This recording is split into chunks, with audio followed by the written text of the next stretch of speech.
welcome to episode 13. This is Get Real with Andrew Casamatti, and today I have a very spirited, competitive individual sitting next to me, and we're very fortunate to have Mr. Harry Lee.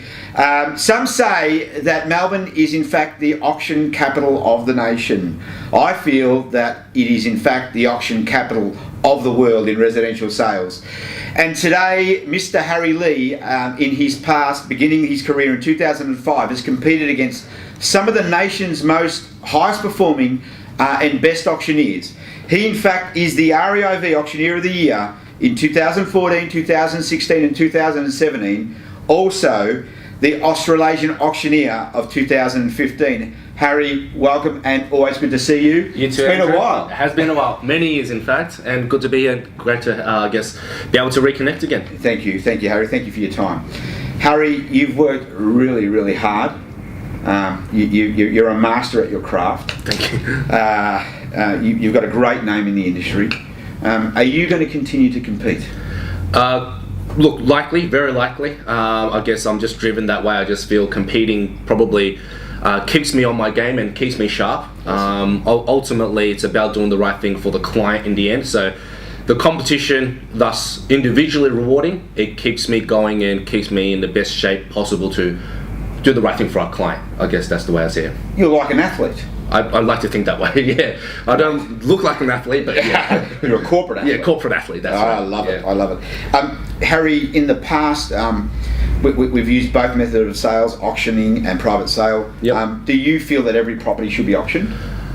Look, fundamentally, yes. If you go back to when we first knew each other, Andrew, like I didn't list any auction properties. We were in an area where probably auctions were a little bit less frequented or looked at as an auction. Yes. And once discovering the auction process and how it works, I really believe there's a ton of benefit in going through auction, and particularly nowadays where in Victoria and metropolitan Melbourne, people are knowing what auctions are. They're not skeptics of auctions. People understand how it works. Buyers, of course, are more susceptible to it. So I really do believe most properties, if not all, should go to auction. There you go. So you still get to negotiate transactions privately yourself? Absolutely, yeah. And what's the difference? Do you find a difference? I'm sure you're a highly skilled negotiator as well in a private forum. Yep.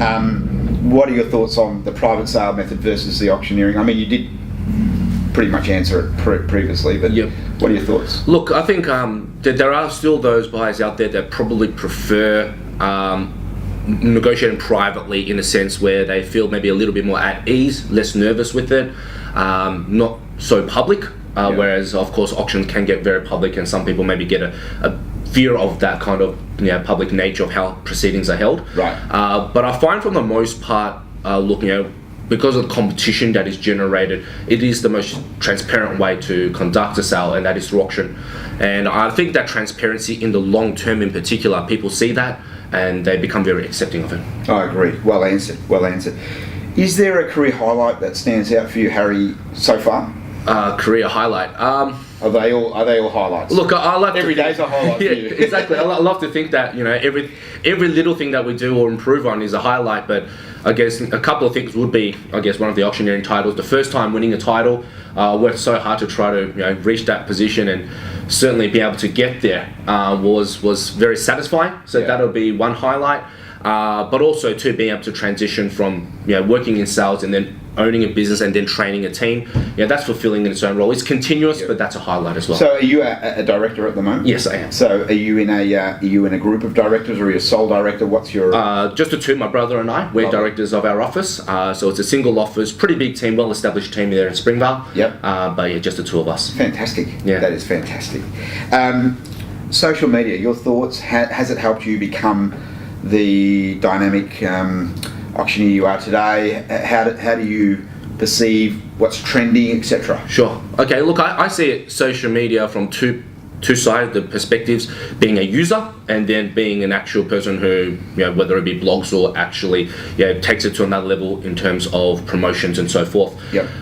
Probably I would say I would not promote myself a lot on there, and that's a little bit of a weakness. I can see that. That's nowadays social media is quite big, very powerful. There's about 15 pages of you, man. When you put it in Harry Lee, it just keeps going. A lot of things, I guess, have been put on not just through our page or my page, through Facebook and social media. Yes.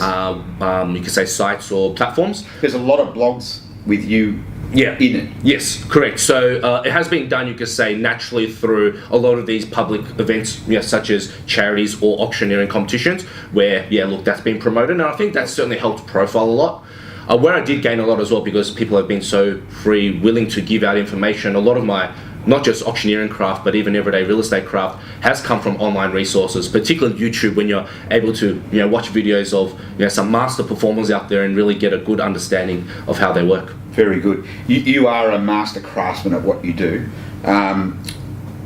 Just going back a little bit, backing it up, you mentioned something there where your first auction, winning your first title was a great highlight for you in your life, in your career. Yeah. And probably on many different levels and many fronts. What would you say to someone who is about to throw in the towel, wants to be a Harry Lee, is daunted by that competitive auction process? Yeah. Any input at all that you could share with someone out there? Because I'm sure someone out there is perhaps wanting to be the next Harry Lee, and may not have that confidence, or anything that you can maybe enlighten us. Well, look, Andrew, all I could say is, fundamentally, and you knew me before I was an auctioneer. You knew me when I was a junior salesperson. I did. And you asked a lot of questions. Yes, always. And you didn't have an ego, and you still don't have an ego. I'm very curious. So when I decided to do auctioneering, first up in general, forget about competitions. I had a very definitive, I guess, belief that I wanted to be the best, at least in my area. Because I knew that by doing auctions well, and what I was taught is if you did auctions well, you're able to get more business or create the right profile. So for me, my first step was thinking, look, what is it going to take to be the best in my area? So I just thought, well, look, if I'm learning from the best in, say, Australia, certainly if I pick up what they know, I can be the best in my area. So I actually sought out advice and learned from some of the best in Australia and New Zealand, not with the motive of winning competitions only, but to actually help increase my own personal business from a sales perspective. Fantastic. And then competitions was then the natural path for me. I'll go, well, look, if I feel like I want to increase my skill set in auctioneering, let's test myself against some of the best, even against some of the people that were teaching me or giving me advice. And albeit daunting, I thought it was a great learning experience. I failed, I think in 3 competitions before I won my fourth time in. When you say you failed, you said three. Yes. But you didn't stop. Correct. You kept going. Yeah, and I think that's key, because I see it a lot where people do something and then they do it well and do it for a while, but because they don't get the highest credential or potentially win or get the reach the ceiling in a short space of time, often they put it aside. Not saying that they won't look at the goal again, but then concentrate on something else. I just feel that if you want to get a consistently high result, make your actions consistent, and I think that's what I did. Wow, see, that is tremendous advice from a professional master craftsman. So irrespective of what level you're at, there's great content there. You need to replay that and listen to that over and over again, because that is incredibly inspiring. Do you still train, Harry? Yes. How would you train? Do you still seek out other performers, or do you sit there and at a train station and just pull bids out of the crowd? Okay, well, it's funny you say that. So initially, when I was training with my then auction partner, we were training about 4 times a week in the morning. So we'll train at a very high intensity to get us in shape. Once, of course, we did get busy with our business, and some of the titles and credentials we won, and we diverted our attention to other matters, I still keep on training. Now it's once a week with an auction partner. We train in front of Springvale train station. So we train there just to make sure, of course, we still get that public. It's good publicity anyway. People get to see us, and you get to train your craft, which is like a double. You get a double whammy there. But in terms of training elsewhere, look, I still go to every single competition that I can to go watch other people. So, and that's including novice competitions. So even though I could have won the senior competition, I'm categorized in the senior category, watching a novice competition enhances my skill set too, because I get to see some of the fresh blood and energy and what they bring to the table as well. Sure. I guess once again with the social media platforms, you get to see a lot of auctions there, whether it be interstate or international. Yes. So I'll watch those two consistently, and I'm trained in this way. I guess I'm used to it. So every time I have a spare, maybe 20 minutes, half an hour, if I'm like going for a walk, I'll just practice my bidding and patter. Like, wow. On my own. Yeah. So I'm not getting real bids, but I'm just practicing the patter whilst I'm walking. Have you had any vocal training? I have had vocal training, yeah. So can that help someone? Definitely. Vocal training. Because not a lot of people know about that are novice. Yeah, okay, I think it's great you bring it up. So what actually changed I believe my auctioneering capabilities was, other than seeking the technical side, which other auctioneers can teach, was the actual practical side of being able to deliver an auction correctly. So yeah, vocal training, I did an 8-week course, quite an intense course, to be able to train on power speaking, being able to understand body language and deliver the right body language whilst talking. Certainly improved us a lot. That gives you an example of someone who wants to perfect their craft and how enthused they are about taking themselves to that next level. Harry, vendor bids. Yep. Hot topic, sensitive topic. I don't know if you want to talk about them, if they are any benefit to the vendors, how you use them. Yep. And I ask you because I know it's going to help someone out there like a novice auctioneer. Yeah. Look, I definitely believe in it, in a sense of it should be used if the situation requires. From my knowledge anyway, is introduced here in Victoria to eliminate dummy bidding. So it gives us a transparent way of at least setting a benchmark for the buyers to have an idea of where they need to be. It cannot be a rescue tool. When I say a rescue tool, like in the sense of, we cannot use it just because we want to protect the owner's price because we feel it's only worth a certain amount. I think you should use it if you feel, based on a market value, utilize it to your advantage, hopefully to engage a bid. Sometimes use it just to speed things up a little bit if you need to. So say if someone started to really slow down proceedings at a very low benchmark area and it wasn't increasing fast enough or was nowhere near where it needed to be, maybe just sneak in a vendor bid just to quicken things along. My style is generally to knock a muck around at an auction. I know people are there wanting to buy, they want to bid. Generally, people would know what market values are, and if they're quite far from that, just push it along and get them where they need to be. Okay, great. If it's stalled, let's say we're in a changing market. It's a buyer's marketplace now. Yep. Let's just say it's not that scenario. Yep. Would you do multiples consistently and consecutively if there's no bidding from the buyers? So what I will do, getting an idea obviously how the bidding was taking place before, because there's this stage of no bidding, meaning like say no one's initiated proceedings, and then there's that stage where people stalled because they bid a few times and just slowed down. They probably require a slightly different strategy from my perspective. How many? Look, I don't like to put any more than 2 in general. Right. However, there have been times, of course, you do have to adjust to the environment. I feel, based on the gap between probably where the value needs to be and where the buyers are at, you probably don't want to place a vendor bid, say, any more than within a 10% range. Okay. Any higher. So let's just say if it's a $600,000 property, you probably wouldn't want to put a vendor bid higher than $550,000. That would probably be as high as you would go. So if the bidding was at 500 and it stopped there, and we know that value should be around say 550 to 6 even in this slower market. Let's say it was originally worth 6 but now it's 550 to 6. You should be comfortable placing a vendor bid between 5 and 550, but anything beyond 550 could be a bit iffy. Got it. If the auction stalls, is there a magic dialogue that you use to get it going, or an action or an activity? If the auction stalls, traditionally we'll go inside to have a talk with the owner first. Okay. And then having a chat with the owner, getting the instructions, make sure we clearly understand where they're positioned. We'll go outside to the buyers and look, as long as the owners are genuine, I normally use the lingo to the buyers. Look, I just want to reconfirm with you, our owners have reiterated their desire to sell today. They absolutely want to get the property sold. They just need a bit more activity from your end to reach that target. Now, I want you guys to think of it as teamwork. I want to help you get where you want to go. That's to buy the property, and the owners want you there as well. But you need to help yourself here. Wow. Yeah. Wow. See, that dialogue and what you've heard there, you won't experience that in many places unless you pay or you are fortunate enough to work in an office with a leader like Harry leading the office. So very important information, and thank you for sharing that, Harry. No problem. What motivates you, mate?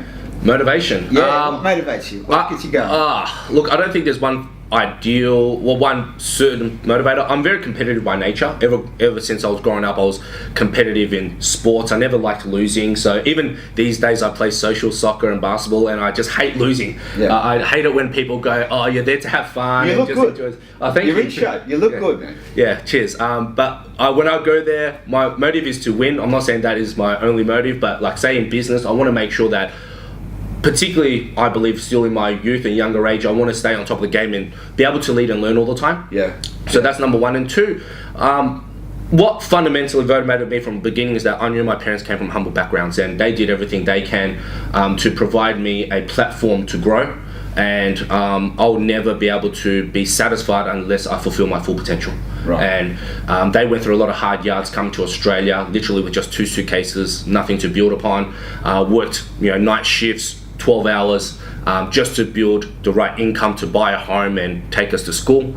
And then hopefully, we've done them proud by doing more. You have done more than made them proud, Harry. You have given them something to brag about. They've got bragging rights. Well done. Thank you. Well done. Harry, do you chill out, or are you just like this wound up human dynamo? I'm telling you, I'm feeling it. I like to feel I'm a dynamo, but I definitely love balancing life. Chill out varies from reconnecting with people that I've known for many years. I think probably going through real estate in my early years, I didn't connect with the people that were close to me a lot because I guess I devoted so much more time towards my career. In the last few years, I certainly have spent a bit more time, whether it be going for a nice dinner or having catch up with some drinks with some friends. Once every 6 weeks to 8 weeks, it's a common theme. Sometimes I like zoning out on my own. Sometimes I want to detach myself from the world. I play video games. I'm still an inner nerd, so I've got my video games going on. You probably play against my son. FIFA. Future goals. You're very goal oriented. You can see that. Is there anything you can share with us that perhaps Get Real viewers can get an understanding of perhaps what you're up to and that might inspire them, etc.? Sure. One goal that is continuous is for me to spread the information that I know to people out there, not necessarily through a specific platform, but whether it be from the micro basis of the team that works together with us to a macro basis where anyone, if they want to call up and get some ideas, I'm happy to help and share ideas, because I was fortunate enough that whenever I picked up the phone to talk to someone, they were more than willing to share their ideas with me, so I'm more than happy to do that way. So for me, just being able to contribute to someone and watch them grow, so that's something more continuous. Business-wise, of course, not only expanding our business real estate, but certainly looking at other avenues, whether it be through other investments and businesses. My brother and I always discuss these things, so we'll look down that road, and hopefully there will be bigger and better there. And look, ultimately, going back to the auction competition side, I want to be the only Victorian to win that Australasian twice. So it's here never we been go. done before by a Victorian, so hopefully I can be the first one. Okay, so let me get this right. The ROV Auctioneer competition. You won it last year. Yes. I wasn't there personally. Was it a close competition? Was it?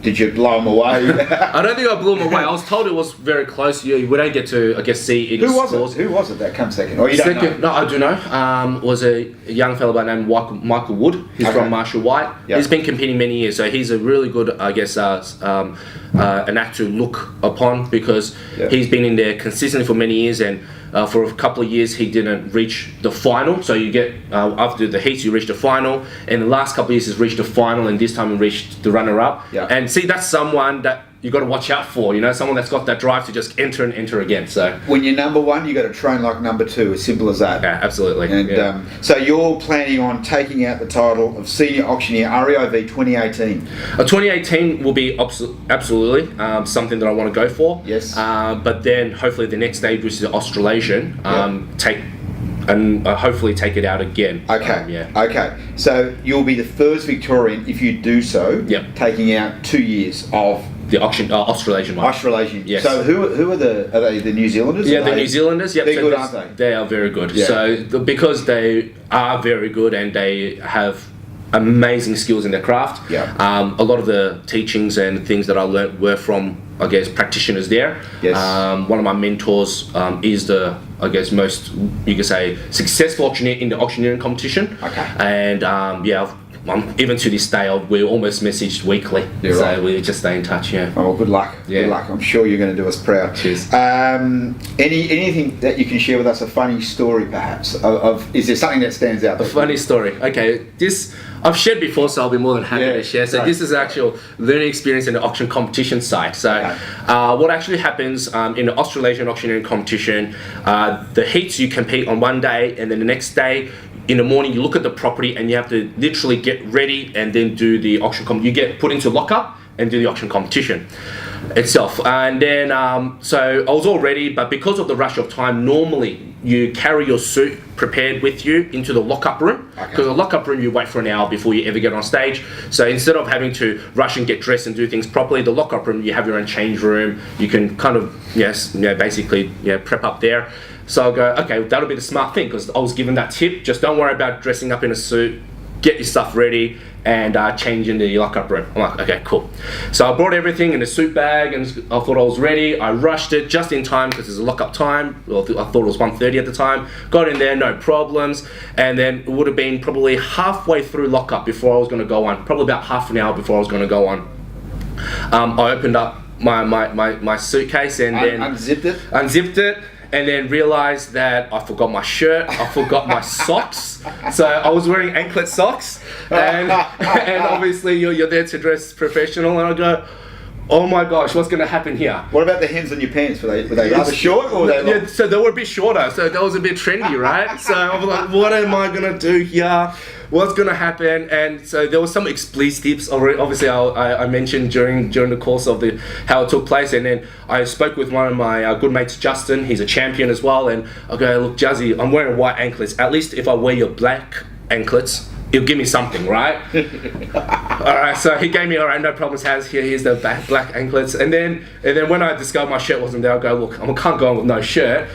And I was Jazzy couldn't give it because he only brought one shirt, and then I didn't even know what to do. I thought I was going to get disqualified, and then luckily I sought the lockup manager who was watching us, making sure we didn't leave the room. Yeah. I go, can you help?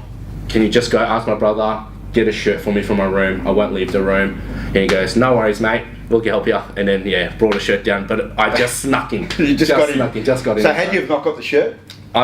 You couldn't have got. Yeah, I could have gone out with my polo top. While you're out there, bring a new style of auctioneering. Exactly right. I probably lost all marks on presentation, but full marks on audacity. Yeah. Oh, Harry, that's fantastic. That's a good story. Thanks for sharing that with us, mate. Is there anything else you'd love to add before we wind this up? Anything at all? Look, the reason why I came here, Andrew, you made a call last week, very open. You made a call last week. We haven't reached out in years, and you mentioned about obviously what you're doing here, and as you know, I'm more than willing to help. Thank you. And I just think to anyone out there, if we could help your cause or what you can learn something from this video, whether you pick up one little thing.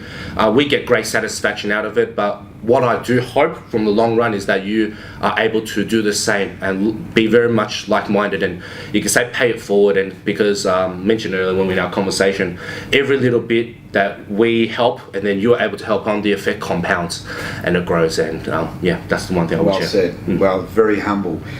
I don't know about you guys, but the content that Harry has shared with us today, inspirational, humble. He spoke about his upbringing, he shared that with us. The guy poured his soul out to you guys out there watching Get Real. That to me demonstrates the character and integrity and why he has done so well.